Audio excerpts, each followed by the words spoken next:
September 17, 1942. Flensburg, northern Germany. Obergefreiter Klaus Hartmann stood at his flak battery watching a lone British bomber lumber across the evening sky at 18,000 feet. Through his binoculars, he could see the distinctive profile. For engines on a high-wing, boxy fuselage, twin-tail fins. The new Lancaster bomber the intelligence briefings had mentioned. "Look at that fat cow," Hartmann called to his gun crew. "She's so heavy she can barely stay in the air. Our night fighters will eat her alive when they arrive in numbers." The crew laughed as they tracked the bomber, not bothering to fire. It was out of effective range and clearly struggling with its bomb load.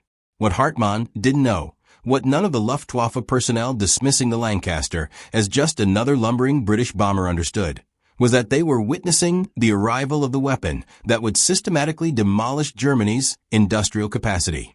Within 2 years, formations of several hundred Lancasters would darken German skies nightly, carrying bomb loads that defied imagination, striking with precision that exceeded any heavy bomber before them, and surviving German defenses through a combination of tactical innovation and sheer overwhelming numbers. The mathematics of destruction were already loaded in those capacious bomb bays. Each Lancaster could carry 14,000 pounds of bombs as standard load, 22,000 pounds maximum, more than any other bomber in operational service anywhere in the world. The 4 Rolls-Royce Merlin engines, the same power plants that had won the Battle of Britain in Spitfires, gave the heavy bomber speed approaching 280 miles per hour and ceiling over 24,000 feet.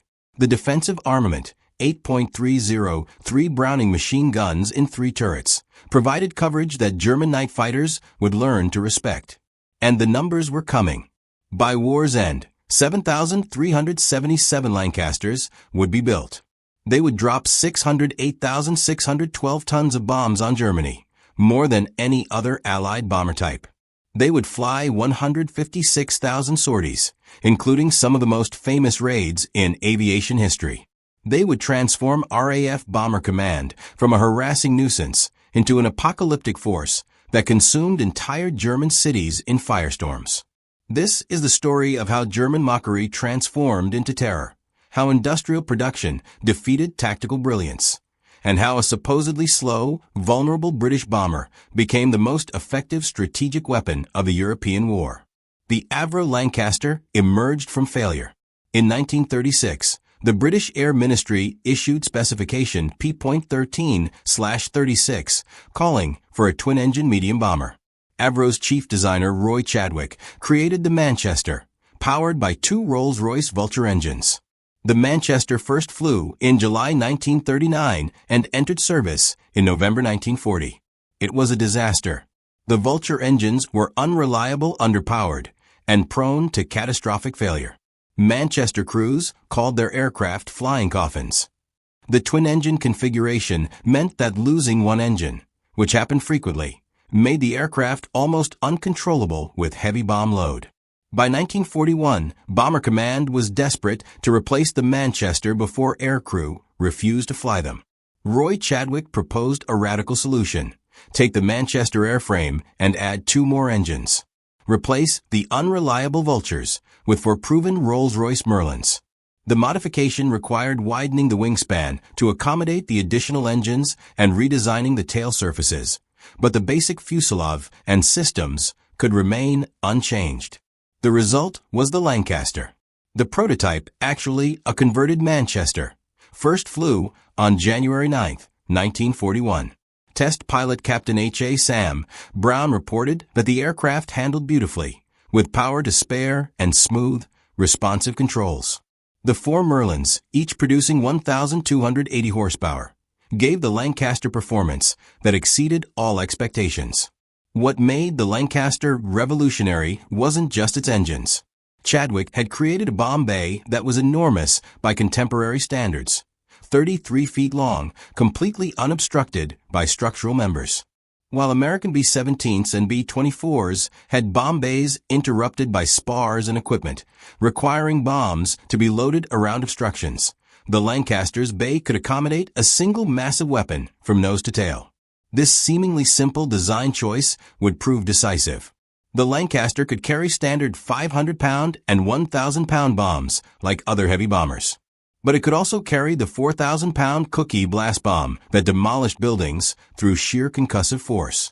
It could carry the 8,000-pound HC bomb. And with modifications, it could carry the 12,000-pound Tallboy, designed to penetrate hardened targets, or the massive 22,000-pound Grand Slam, the largest conventional bomb of World War II. German intelligence, observing the Lancasters' introduction in early 1942, filed assessments that reflected dismissive confidence. A Luftwaffe intelligence report from March 1942 stated, "The new British four-engine bomber represents conventional thinking. Heavy weight reduces speed and maneuverability. Large size provides excellent target for night fighters. Defensive armament of rifle-caliber machine guns inadequate against cannon-armed fighters. Overall assessment, incremental improvement over existing types, but no revolutionary capability. Our night fighter force will achieve satisfactory kill ratios." The first Lancaster operation occurred on March 3, 1942, when 4 aircraft from No. 44 Squadron laid mines in the Heligoland Bight. The first bombing raid came the next night. 2 Lancasters attacked Essen. These initial operations provided no indication of what was coming. Small numbers of bombers achieving modest results against heavily defended targets, exactly what the Luftwaffe expected from RAF Bomber Command. But the Lancaster production was accelerating. By summer 1942, multiple squadrons were converting from older types to Lancasters. By year's end, 12 squadrons were operational. The numbers were growing exponentially, and with them, RAF Bomber Command's capability was transforming. The raid that announced the Lancasters' arrival came on the night of April 17, 1942. 12 Lancasters from numbers 44 and 97 squadrons participated in a low-level daylight raid against the MAN diesel engine factory in Augsburg, deep in southern Germany. The mission required flying 500 miles across occupied Europe in broad daylight, attacking a precision target, and returning, a mission that seemed suicidal. Squadron leader John Nettleton led the formation at treetop height across France and Germany, dodging flak and fighters. German defenses were caught off guard by the audacity of daylight heavy bombers at low altitude. 4 Lancasters were shot down during the approach, but the remaining 8 reached Augsburg and attacked the factory from 50 feet, devastating the facility. Nettleton received the Victoria Cross for the raid. But the real significance was proving that the Lancaster could execute precision attacks deep in Germany. The Luftwaffe's dismissal of the Lancaster as slow and vulnerable rang hollow after Augsburg. Slow targets don't penetrate 500 miles into Germany in daylight and destroy factories. The true demonstration of Lancaster capability came with the 1,000 bomber raids of May and June 1942. Air Marshal Arthur Harris, commanding RAF Bomber Command, scraped together every available bomber for Operation Millennium. A 1,000 bomber raid on Cologne on the night of May 30th to 31st, 1942. The raid included 602 bombers of various types, including 73 Lancasters. The Lancasters led the attack, arriving first to mark targets with incendiaries. The massive raid overwhelmed German defenses, destroyed 45,000 buildings, and killed nearly 500 people while rendering 45,000 homeless. The psychological impact was enormous. Germany, which had bombed Warsaw, Rotterdam, and London, discovered that what they had inflicted could be returned 100-fold. Crucially, the Lancasters suffered the lowest loss rate of any bomber type in the raid, 1.9% compared to over 4% for older types like Wellingtons and Stirlings. The Lancasters' combination of speed, altitude capability, and defensive armament was keeping crews alive at rates that older bombers couldn't match. German night fighter pilots, encountering Lancasters in increasing numbers through late 1942, filed reports that began showing grudging respect mixed with concern. Hauptmann Ludwig Becker, one of the Luftwaffe's top night fighter aces, wrote in August 1942, "The Lancaster is more formidable than intelligence assessment suggested. It flies higher than our earlier targets, forcing engagements at altitudes where our Bf-110s lose performance. It flies faster, reducing engagement time. The rear turret with 4 machine guns provides effective defensive fire that has damaged multiple night fighters in my unit." Most concerning, the numbers are increasing rapidly. We achieved satisfactory kill ratios when encountering 3 or 4 Lancasters per raid. Now we face dozens, soon we'll face hundreds. By early 1943, Lancaster production had reached the point where entire raids could be composed solely of the type. The raid on Essen on March 5, 1943, involved 442 aircraft, of which 157 were Lancasters. The raid on Hamburg on July 24, 1943, the first night of Operation Gemara, involved 791 aircraft, including 347 Lancasters. The numbers were becoming overwhelming. The Hamburg raids of July-August 1943 demonstrated what concentrated Lancaster attacks could achieve. Operation Gemara involved 4-night raids and 2-day raids over 10 days. The Lancasters carried a mixture of high-explosive bombs to blow off roofs and blast open buildings, followed by thousands of incendiaries to ignite the exposed interiors. On the night of July 27th to 28th, 787 bombers, including 353 Lancasters, attacked Hamburg in conditions of unusual heat and low humidity. The combination of weather and concentrated incendiaries created something unprecedented, a firestorm. Fires merged into a single conflagration that generated winds exceeding 150 miles per hour and temperatures approaching 1,500 degrees Fahrenheit. The firestorm consumed 9 square miles of Hamburg, killed an estimated 37,000 people in a single night, and destroyed 250,000 homes. German authorities were overwhelmed. Gauleiter Karl Kaufmann reported to Hitler that Hamburg had ceased to function as a city. 800,000 civilians fled. Industrial production collapsed. The psychological impact on German leadership was profound. If this could happen to Hamburg, it could happen to any German city. Reichsminister of Armaments Albert Speer wrote in his memoirs, "We were of the opinion that a rapid repetition of this type of attack upon another 6 German towns would inevitably cripple the will to sustain armament manufacture and war production." It was I who first verbally reported to the Führer at that time that a continuation of these attacks might bring about a rapid end to the war. But Hitler and the Luftwaffe High Command refused to acknowledge the strategic threat that Bomber Command represented. They insisted that German defenses would adapt, that night fighter tactics would improve, that the Lancaster bomber stream could be defeated. They were wrong on all counts. The Lancaster force continued growing. By mid-1943, over 40 squadrons operated the type. Production had reached 300 aircraft per month across multiple factories. Avro at Chatterton and Woodford, Metropolitan Vickers, Armstrong Whitworth, Vickers Armstrong, Austin Motors, and Victory Aircraft in Canada. The dispersed production meant that German bombing couldn't significantly impact output. Each Lancaster required 55,000 man-hours to build and contained 55,000 individual parts. The 4 Merlin engines alone represented extraordinary precision manufacturing. Each engine contained 11,000 parts machined to tolerances of thousandths of an inch. Yet British industry was producing these complex machines at rates that would have seemed impossible in 1939. The aircrew training pipeline was equally impressive. By 1943, the Commonwealth Air Training Plan was producing thousands of trained aircrew monthly from schools across Canada, Australia, and southern Rhodesia. Lancaster crews underwent extensive training. Pilots needed 250 flight hours minimum. Navigators trained for 25 weeks, bomb aimers for 16 weeks, wireless operators for 22 weeks, gunners for 12 weeks. The training was comprehensive, expensive, and produced crews who understood their aircraft and mission thoroughly. German night fighter forces were expanding as well, but they faced challenges that numbers alone couldn't solve. The Bf-110 and Ju-88 night fighters carried effective armament, typically 20 mm and 30 mm cannon plus machine guns, but they struggled to intercept the bomber stream effectively. German ground controllers attempted to direct fighters toward bombers using radar, but RAF countermeasures evolved continuously.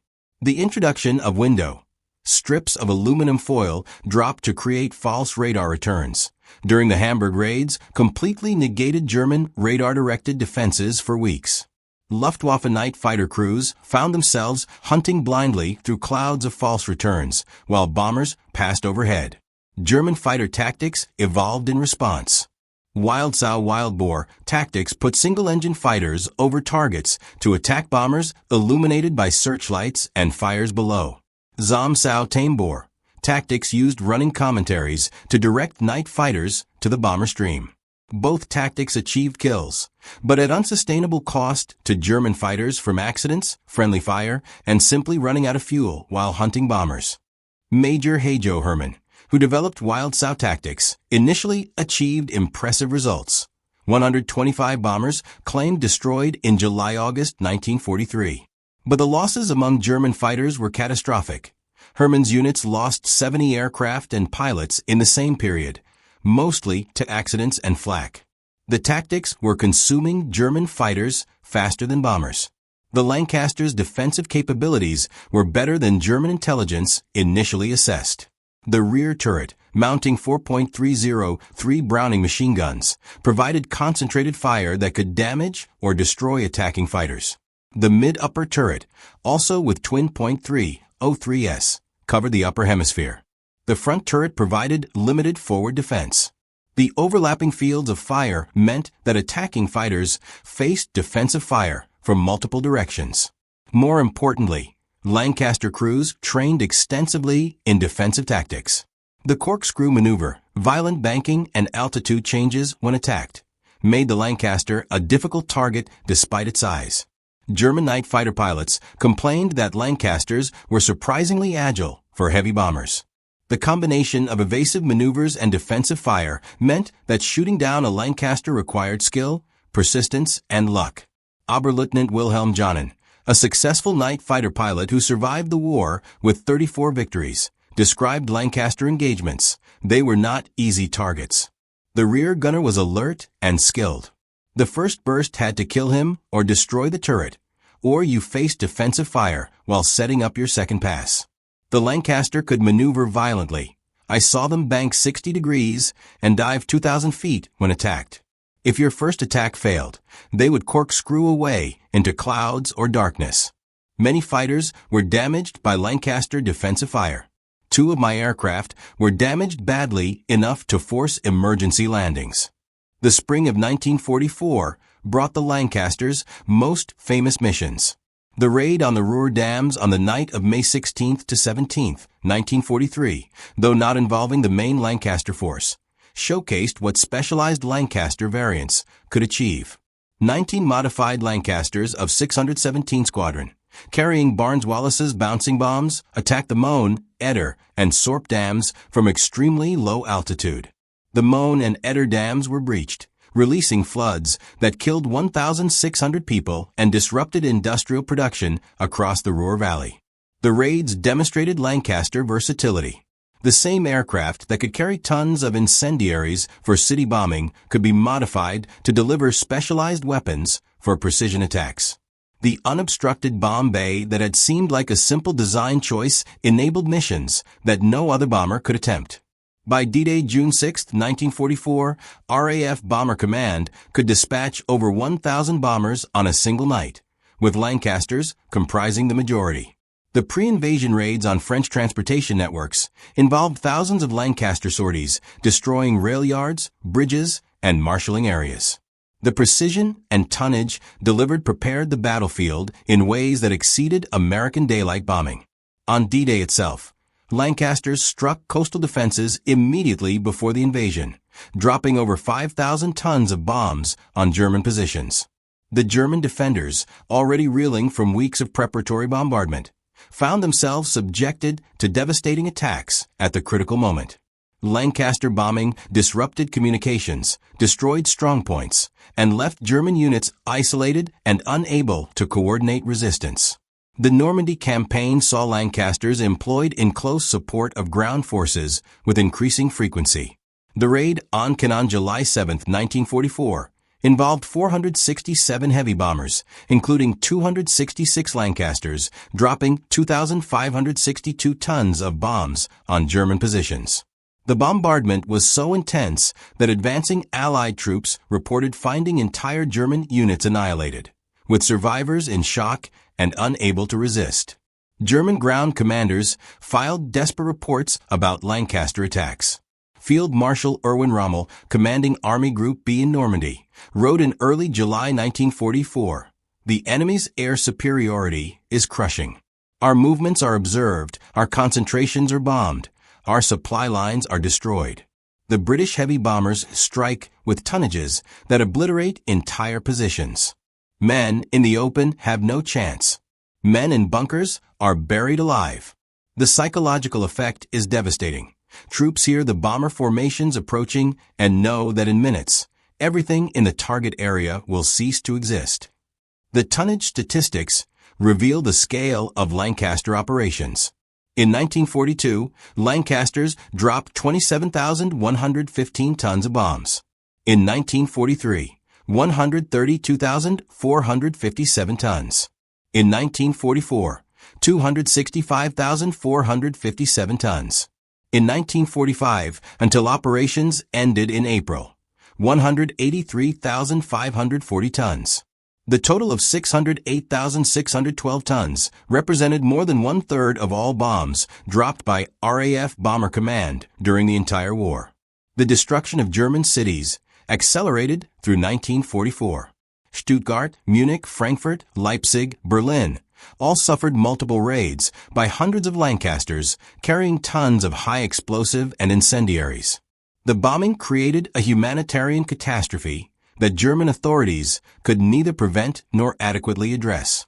Berlin, the big city in RAF Bomber Command parlance, received special attention. The Battle of Berlin from November 1943 to March 1944 involved 16 major raids by up to 900 bombers. The Lancasters struck repeatedly, destroying 24,000 buildings and rendering 1.5 million people homeless. Albert Speer considered the Berlin raids the most dangerous threat Germany faced, warning Hitler that continued attacks at this intensity would end the war. The raid on Dresden on February 13th to 14th, 1945, became the most controversial Lancaster operation. 796 bombers, including 529 Lancasters, attacked the city in two waves. The first wave created massive fires. The second wave, arriving 3 hours later when emergency services were fighting fires, dropped further incendiaries and high explosives that created a firestorm similar to Hamburg. The death toll was estimated between 25,000 and 40,000, with the exact numbers still debated. The controversy over Dresden obscured the tactical reality. By early 1945, RAF Bomber Command was so powerful and German defenses so degraded that Lancasters could destroy any German city with impunity. The Luftwaffe night fighter force, which had peaked at over 1,000 aircraft in 1943, was shattered. Fuel shortages grounded surviving aircraft. Experienced pilots were dead or captured. The integrated air defense system that had protected Germany was collapsing. General Major Joseph Schmid, commanding the Luftwaffe's I Fighter Corps responsible for Reich defense, filed his final operational report in March 1945. Defense of the Reich against British night bombing has become impossible. Enemy forces of 500 to 800 heavy bombers attack nightly. Our fighter force can dispatch perhaps 50 aircraft on favorable nights. The bombers use sophisticated countermeasures that negate radar direction. They fly in streams that saturate defensive zones. They achieve bombing accuracy that destroys precise target systems. Our losses exceed replacements by factors of 3 or 4. The situation is hopeless. The final Lancaster raid of the war in Europe came on April 25, 1945, against Hitler's retreat at Berchtesgaden. 359 Lancasters destroyed the complex, though Hitler was in Berlin by then. The symbolic importance exceeded the tactical. Lancasters were destroying the symbols of Nazi power as the regime collapsed. The statistics of Lancaster operations are staggering. 156,000 sorties flown. 608,612 tons of bombs dropped. 3,249 Lancasters lost in action. 42% loss rate based on production. 21,000 aircrew killed. 44% of all aircrew who flew Lancasters. The human cost was terrible, but the operational effectiveness was undeniable. The loss rate varied over time. Early operations saw loss rates approaching 5% per mission, unsustainable in the long term. But by 1945, loss rates had fallen below 1% as German defenses collapsed. The overall campaign loss rate of 2.7% was high by any standard, but the accumulated tonnage delivered represented strategic impact that exceeded all other Allied bombing efforts in Europe. Comparison with American daylight bombing reveals Lancaster superiority in several metrics. The B-17 Flying Fortress, heavily defended with 10.50 caliber machine guns, could carry 4,000 to 6,000 pounds of bombs on deep penetration raids. The Lancaster, more lightly defended with .303 caliber guns, carried 14,000 pounds routinely, 22,000 pounds maximum. A formation of 500 B-17s delivered 2,500 tons. A formation of 500 Lancasters delivered 7,000 tons, nearly 3 times the destructive power. The accuracy debate favored daylight precision bombing theoretically, but whether over Europe meant that many American raids bombed blind through clouds using radar. RAF Bomber Command's target marking techniques, using Pathfinder Force to mark targets with colored flares, often achieved accuracy comparable to or exceeding American daylight raids. The cost in German resources to defend against Lancaster raids was immense. Germany deployed over 10,000 heavy and medium flak guns in Reich defense, plus 900,000 personnel manning them. The night fighter force consumed thousands of aircraft and pilots. The Civil Defense Organization employed millions. All of these resources were unavailable for the Eastern Front, where they might have made a difference. Albert Speer calculated that the strategic bombing campaign, particularly the night bombing by Lancasters, reduced German war production by 35% from 1943 onward. The aircraft industry was dispersed into forests and underground facilities at enormous cost. Oil refineries were bombed repeatedly, creating fuel shortages that grounded the Luftwaffe. Transportation networks were shattered, preventing movement of troops and supplies. Most critically, the bombing campaign forced Germany to prioritize fighter production for defense. In 1944, Germany produced 34,000 fighters, but only 2,000 bombers. This defensive prioritization meant the Luftwaffe couldn't support ground forces effectively, couldn't interdict Allied supply lines, and couldn't strike Allied bases. The strategic initiative passed completely to the Allies. The post-war United States Strategic Bombing Survey concluded the Lancaster and the night bombing campaign were decisive factors in defeating Germany. The destruction of cities disrupted industrial production, displaced millions of workers, and created psychological stress that undermined morale. The diversion of resources to air defense weakened German military capability across all fronts. The cumulative effect was to make Germany's defeat inevitable and accelerate the timeline of that defeat. The final production total of 7,377 Lancasters represented an extraordinary industrial achievement. British factories, under bombing threat themselves, produced these complex aircraft while simultaneously building thousands of other aircraft types, millions of other weapons, and maintaining civilian economy. The dispersed production meant that no single bombing raid could significantly impact output. The Commonwealth contribution was vital. Canada's Victory aircraft produced 430 Lancasters. Australian factories built components. Training schools across the Commonwealth produced the aircrews. The Lancaster was as much a Commonwealth weapon as a British one, representing the mobilization of resources across a quarter of the globe. In 1945, with the war in Europe ended, attention turned to the Pacific. Tiger Force, a proposed Commonwealth bomber force, would have deployed Lancasters to bases in Okinawa for the invasion of Japan. The force would have been the largest concentration of heavy bombers ever assembled, up to 1,000 Lancasters striking Japanese cities with the same devastating efficiency they had employed against Germany. The atomic bombs rendered this unnecessary, but the planning revealed that Lancaster operations could have been sustained and even expanded. The German assessment of the Lancaster evolved from dismissive mockery in 1942 to terrified respect by 1945. A Luftwaffe intelligence document from March 1945, found in captured files, provided the final evaluation. The Avro Lancaster represents the most effective strategic bomber of the war. Its bomb-carrying capacity exceeds all other types. Its operational ceiling and speed are adequate for survival despite heavy defenses. Its numbers are overwhelming. Hundreds attack nightly.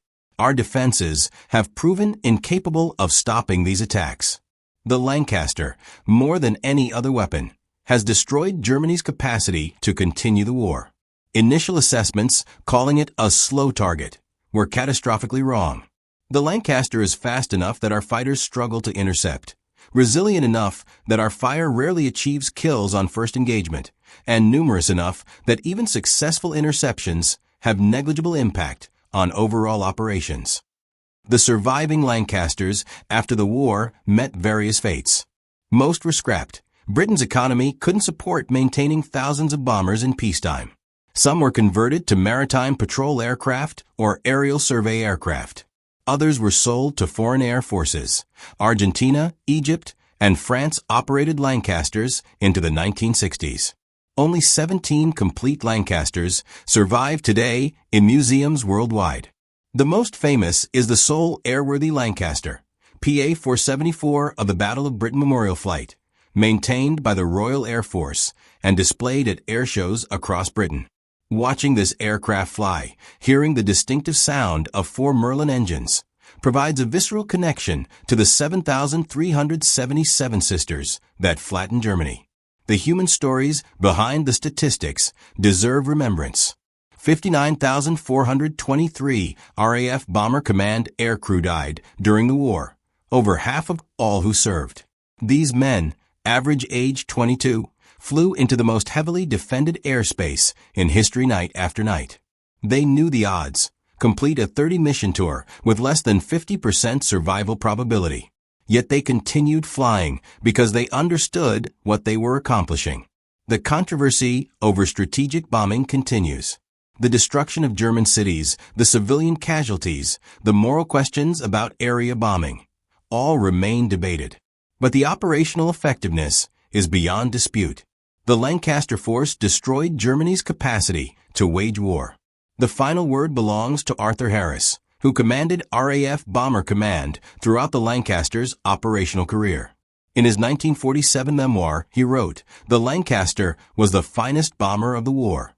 It carried twice the bomb load of other types. It flew higher and faster than critics predicted. It survived against defenses that destroyed lesser aircraft. But most importantly, we built 7,377 of them and used them to flatten Germany's industry, break its transportation, and destroy its cities." The German generals who mocked the Lancaster as a slow target learned that speed is relative. The Lancaster was fast enough to get to the target, drop its bombs, and return home. 7,000 aircraft doing that repeatedly proved faster than Germany could defend against, faster than they could rebuild what we destroyed, faster than they could sustain the will to continue fighting.